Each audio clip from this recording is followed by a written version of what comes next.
Hey guys, this is a response to AtheistAussie. He asked some interesting questions in one of his videos, and that little 500 character comment box just isn't enough to me.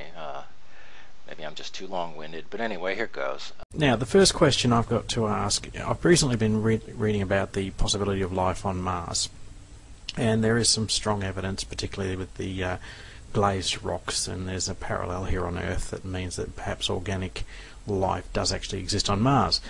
If that was the case, if there were life discovered outside of the Earth, how would that affect your faith? The follow-up question just to that would be, if there was sentient life, like an intelligent being, how would that affect your faith, particularly with reference to the idea that God created man in his own image? Life on Mars, or sentient life.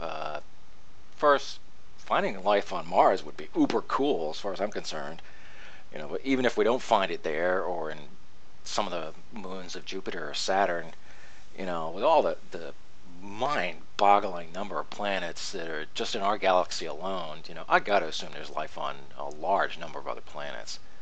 Sentient life, that's a little less likely. You know, if you look at our own example, for most of the 3.5 billion years or so that life has been here, it wasn't sentient.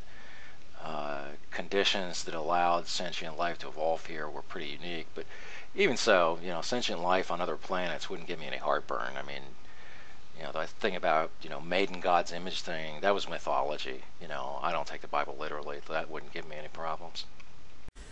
Second question is, if you had power to make blasphemy a crime, would you do so? If you would, why? If you wouldn't, why? But if you would make it a crime, what sort of punishments should there be for blasphemy? Make blasphemy a crime? Shit, no. You know, if someone has criticism of mine or anybody else's beliefs or even their own religion, you know, that's freedom of speech. In my mind, that overrides anybody's sensitivities, be it on religion or politics or any other topic for that matter. You know, sure, I don't like bigotry, you know, that shouldn't be a surprise, you know, having experienced it myself, but, you know, making it a crime just isn't practical. Where I would draw the line is when something degenerates into outright hate speech.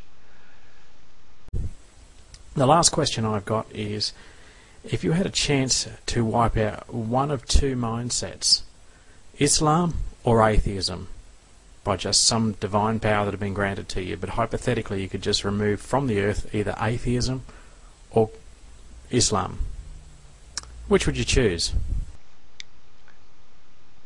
Would I wipe out the mindsets of atheism or Islam? You know, sorry, I gotta cheat here and say neither. You know, I like having people who think differently. I think it's a great value to us to have different ways of looking at things, you know, whatever somebody's methodological position or whatever you want to call it.